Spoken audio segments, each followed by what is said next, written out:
Bonjour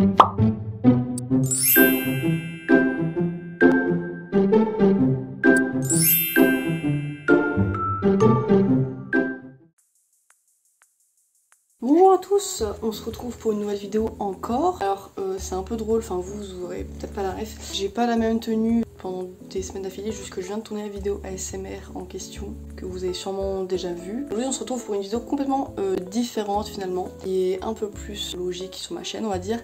C'est une vidéo recommandation de webtoon. Alors, vous savez peut-être ou peut-être pas à quel point j'aime les webtoons. J'en lis depuis le confinement, il me semble. J'ai commencé avec True Beauty, qui est un webtoon pour le coup hyper connu, surtout à l'époque sur la plateforme webtoon. En tout cas, du coup j'ai commencé avec ça et depuis je n'ai jamais arrêté d'en lire. C'est d'ailleurs de cette manière que j'ai commencé les yaoi finalement, parce qu'il me semble que je ne connaissais pas avant, ou alors je n'en avais jamais lu. Donc tout a commencé avec les webtoons finalement. Alors aujourd'hui on ne parlera pas de yaoi, je pense que je ferai une vidéo recommandation de yaoi à part, que j'en ai lu tellement et il y en a tellement de bons que j'avais pas envie de faire un top 15 de webtoons.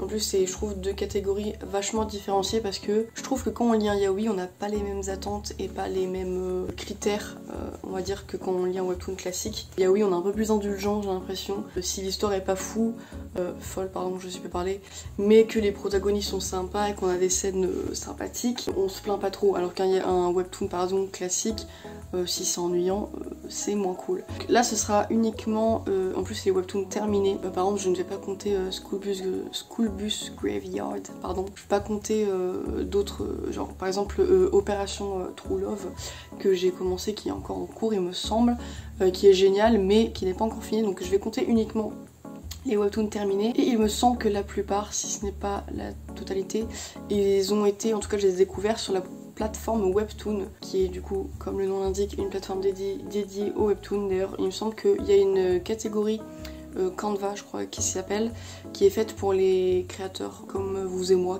vous pouvez poster vos propres webtoons, et je crois qu'il y a même des concours pour ensuite être postés dans les webtoons originaux. Donc voilà, petite information.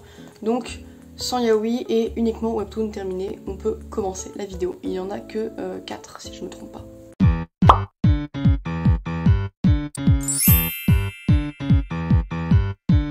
Alors on va commencer par un webtoon qui est vachement en vogue en ce moment, pour une raison très simple, c'est qu'il y a un drama coréen qui vient d'être adapté, ça s'appelle Marry My Husband, épouse mon mari pardon en français. Il y a un format papier de ce webtoon là, mais je ne l'ai pas encore acheté parce que j'ai pas tout.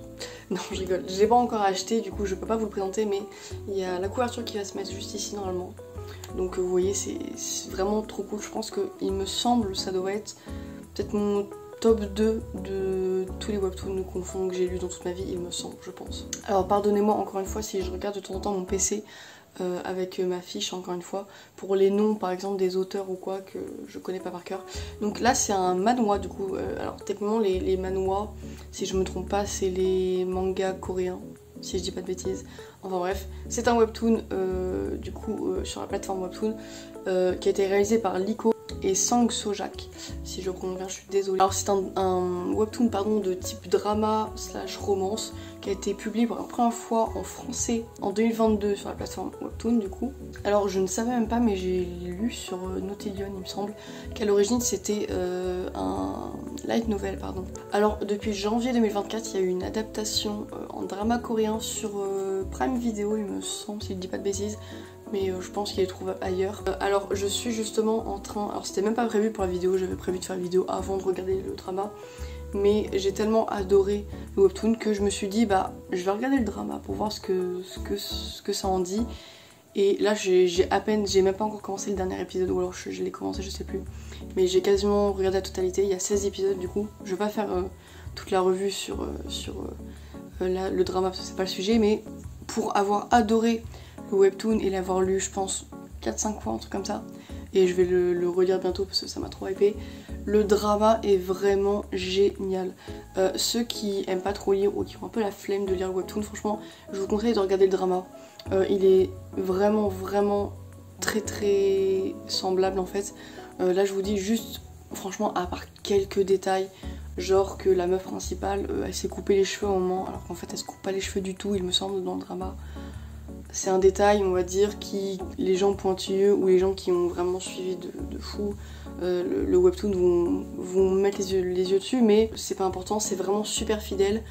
L'histoire est incroyable et en plus Ji-won, du coup la fille principale, c'est vraiment une girl's boss, vraiment genre elle est incroyable. Mais avant de pouvoir vous dire ça, je vais vous dire peut-être le résumé, ça va peut-être un peu vous aider à comprendre un peu l'histoire finalement. Alors qu'elle souffre de sa terrible maladie, Ji-won découvre son mari au lit avec sa meilleure amie. C'est sous les coups de son propre mari qu'elle décède et se retrouve projetée 10 ans en arrière, bien avant sa maladie et son mariage. Elle saisit ses opportunités pour mettre en place une vengeance. Elle va faire en sorte que celui qui aurait dû devenir son mari épouse sa meilleure amie.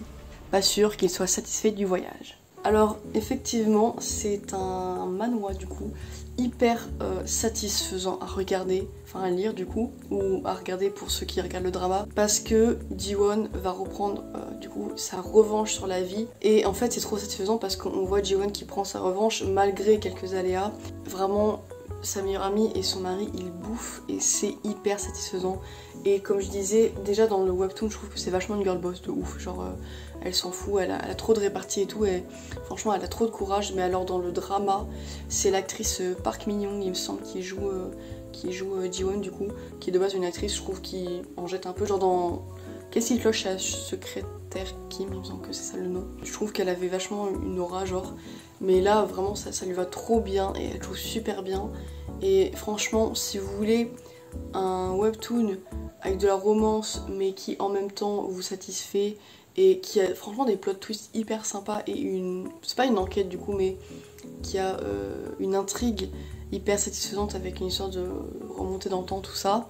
Franchement foncez, ça va vraiment vous plaire. Pour le coup les dessins sont vachement mignons, je vous aurais peut-être mis pendant le résumé quelques images. Mais les dessins sont vraiment mignons, c'est pas exceptionnel mais c'est vraiment choupi. Mais pour le coup ce manhwa là je pense ouais, que c'est peut-être mon top 2, le top 1 est aussi évidemment dans la liste. Mais vraiment mon top 2, je compte pas King Stalking, il sera pas dans cette vidéo parce que j'ai fait une vidéo dédiée et pour moi c'est autre chose qu'un webtoon, c'est, vous voyez. Donc en enlevant King Stalking, je pense que Marry My Husband, je vais le dire avec son accent, c'est moins gênant. Donc Marry My Husband est vraiment mon top 2 je pense, c'est franchement foncé. Alors les webtoons que je présente, je les présente pas dans mon ordre de préférence. Parce que le prochain que je vais vous présenter, je l'ai en main propre, je sais pas tous mais j'en ai, c'est Bâtard. Alors, vous voyez la couverture, j'ai les deux autres aussi, j'ai les 1, 2 et 3.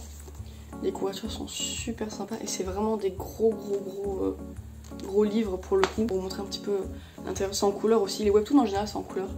Donc voilà, alors là on est sur un tout autre registre. Alors c'est un manhwa réalisé par Hwang Yeon-chan, pardon, et Karnby, je sais pas comment on prononce, qui est aussi, de toute façon c'est écrit là les noms, je sais pas si vous voulez bien les voir, je ne pense pas, de toute façon je vous les écrirai sûrement ici, Karnby qui est également l'auteur de Sweet Home, qui a eu droit à une série sur Netflix en 2020 ou 2021, je ne sais plus. Du coup on est vraiment sur un autre registre parce que c'est un webtoon d'horreur. Alors horreur psychologique même, j'irai jusque là je pense. Alors Bâtard ça a été publié en 2019 sur Webtoon, quelques années avant Sweet Home du coup. Alors il y a la version papier depuis 2021 qui a été éditée par la collection 12 de Katoon. Je viens de voir ici. Il y a la version papier depuis 2021 et c'est donc un thriller psychologique. Je pense que ça se voit un petit peu à la couverture. Ça me fait cet effet là avec les empreintes digitales avec le sang. Ça me fait un petit peu penser à la couverture de King Stalking. Pour vous montrer un peu les dessins, je pense que cette page là ça résume plutôt bien. C'est vachement angoissant. Voilà, on voit un petit peu plus. C'est vraiment super sympa comme dessin, moi j'aime beaucoup. Et je vais également vous faire un petit résumé. Jin n'est pas un lycéen ordinaire pour plusieurs raisons. D'abord, il a été élevé uniquement par son père, PDG d'une grande entreprise influente. Et en raison d'un accident grave durant son enfance, il a perdu une partie de sa mémoire, l'utilisation de son œil gauche.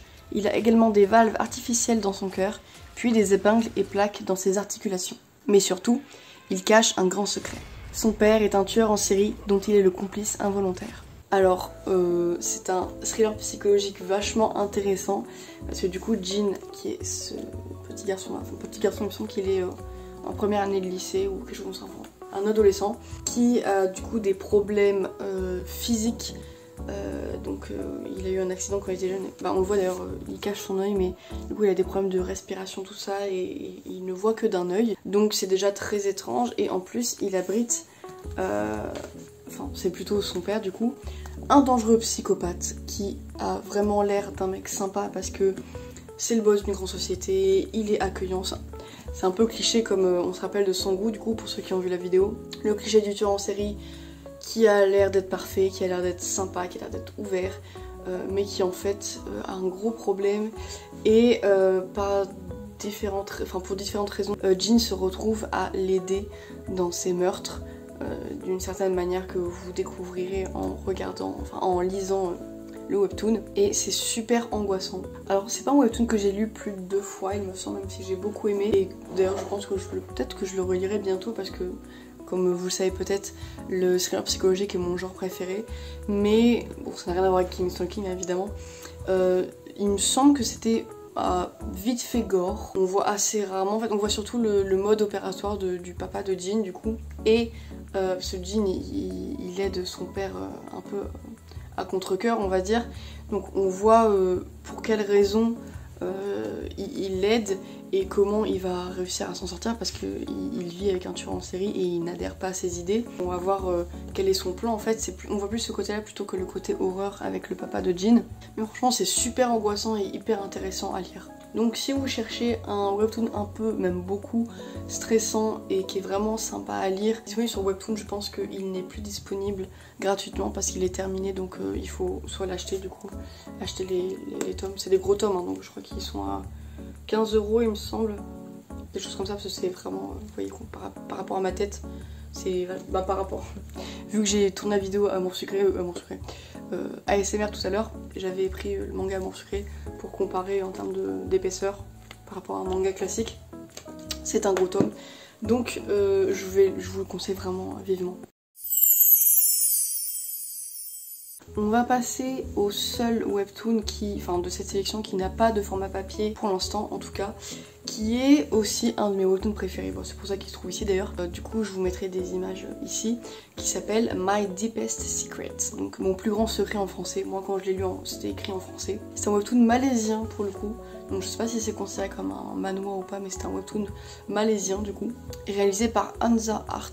Il était publié sur la plateforme Webtoon depuis 2020 et c'est un webtoon de type drame, romance et psychologique, on va dire. Vous comprendrez pourquoi avec le résumé. Je vais vous le citer tout de suite d'ailleurs. Avoir un beau petit ami gentil et attentionné comme Helios compte beaucoup pour Emma, à tel point qu'un simple regard suffit à faire battre son cœur. Mais elle ignore qu'un grand secret se cache derrière leur relation. Quel est donc ce secret qui pourrait mettre en pièces cet amour si profond?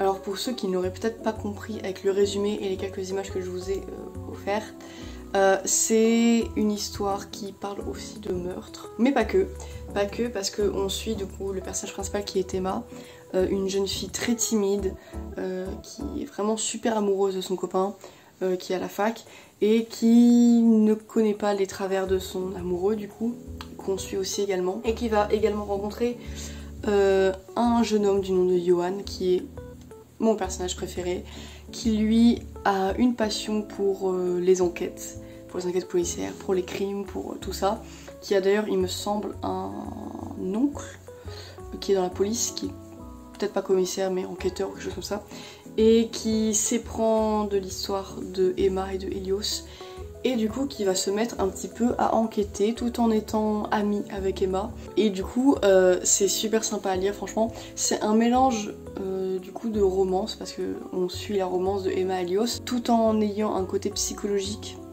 parce que en dehors du meurtre en fait, enfin de l'histoire de tueur en série, tout ça, il y a une histoire psychologique derrière Emma, derrière Helios et même derrière Johan, qui est vraiment très profonde et qui, il me semble, ne se révèle que à une partie de l'histoire. Donc vraiment je vous invite à le lire en entier, à persévérer, même si le début peut peut-être pas vous intéresser, franchement persévérer. Franchement si vous aimez vraiment les plot twists et les histoires qui vous retournent un peu le cerveau, ça va vous plaire à fond, et je serais super curieuse en fait de voir une adaptation, soit papier, du coup c'est juste l'avoir en main propre on va dire, mais une adaptation en drama ça pourrait être super sympa. de voir comment il réaliserait la chose avec les mystères, etc. Et énormément de foreshadowing, il me semble. Et je l'ai lu plusieurs fois cette histoire et à chaque fois c'est un bonheur, un vrai bonheur. Et nous allons terminer par un manhwa, mais pas des moindres, qui lui aussi a eu le droit à une adaptation en papier très récemment que j'ai acheté parce qu'en plus il est magnifique, c'est Freaking Romance, Foutu Romance en français. L'auteur, il me semble, voulait l'appeler Putain de Romance ou Fucking Romance. Romance, pardon mon accent éclaté, bref c'est pas le sujet, est un webtoon réalisé par Snailord et il est, comme vous pouvez le voir, magnifique. Je ne sais plus si j'en avais déjà parlé sur ma chaîne, je ne sais plus. Mais en fait il faut que je vous montre les dessins parce que... Mince, il y a un marque-page. Ça fait très webtoon pour le coup. On reconnaît bien le style coréen, je saurais pas comment l'expliquer. Je vais vous montrer Zilit, qui est le personnage principal, comment elle est belle, s'il vous plaît. Regardez comment c'est magnifique. Les dessins sont... Je saurais pas... C'est fou. Ah là il y a une page. C'est pour vous convaincre de lire parce que sinon vous n'allez pas être convaincu. Enfin si, je pense vous pourriez, mais il faut vraiment que vous soyez convaincu. Regardez comment c'est beau. Comment c'est beau. Et je vais même peut-être essayer de trouver une photo qui pourrait vous motiver. Est-ce que je peux en dire plus? Je ne pense pas.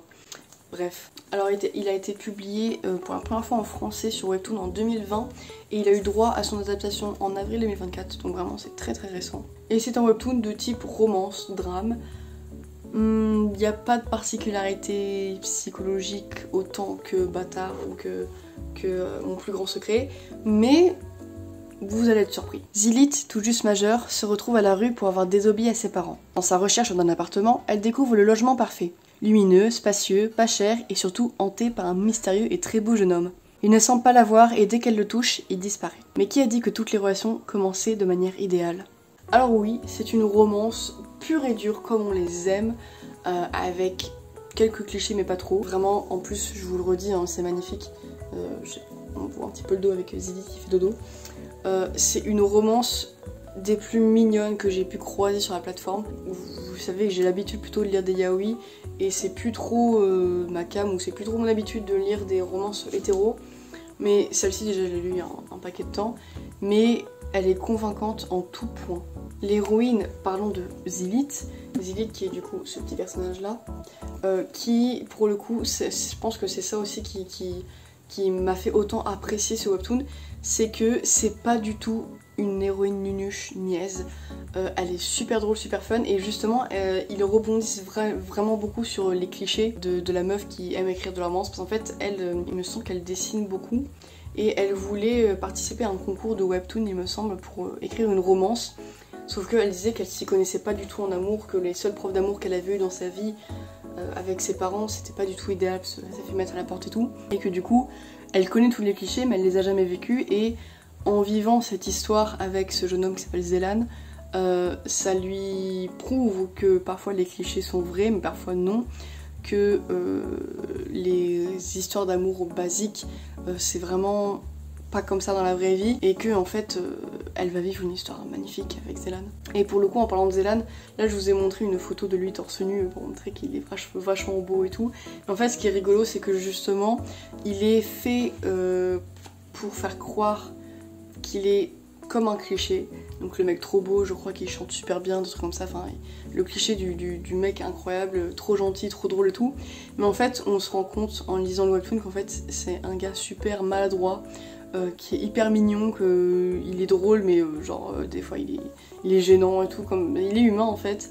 Et du coup les deux ils contredisent les clichés et ça les rend encore plus attachants que les protagonistes d'un webtoon basique en fait. C'est vraiment une douce romance sur un fond de magie du coup parce que avec le fait qu'ils n'arrivent pas à se toucher etc. Donc vraiment c'est de la romance plus on va dire. C'est adapté pour tout le monde d'ailleurs, il n'y a pas de scène choquante, c'est pas gore, il n'y a pas de scène sexuelle ni rien. C'est juste de la romance pure et dure sans côté trônier, mais en ayant un petit peu quand même. Et vraiment RPZ, on va dire, petite mention pour une musique qui s'appelle I Promise You, je te promets, réalisée spécialement pour le webtoon par Yuli il me semble, je vous mettrai si j'y pense dans la description, qui est une musique faite pour le webtoon du coup, donc vous pouvez la lire, enfin oui du coup l'écouter pendant que vous lisez, ça met l'ambiance et c'est un petit plus qui je trouve c'est assez rare pour les webtoons d'avoir une musique dédiée à eux, donc franchement c'est un petit plus trop sympa. Et c'est tout pour cette petite vidéo recommandation. J'espère que ça vous aura donné envie de lire les œuvres. Donc je répète, hein, je les ai pas mises dans l'ordre de lecture, enfin de préférence pardon. Et la plupart sont faites sur Webtoon, mais quand ils sont terminés, il me semble qu'ils sont payants. Donc vous avez pour la plupart, à part pour My Deepest Secret, vous avez des versions papier pour tous et même une version drama coréen pour Marry My Husband. Donc vous pouvez vous les procurer.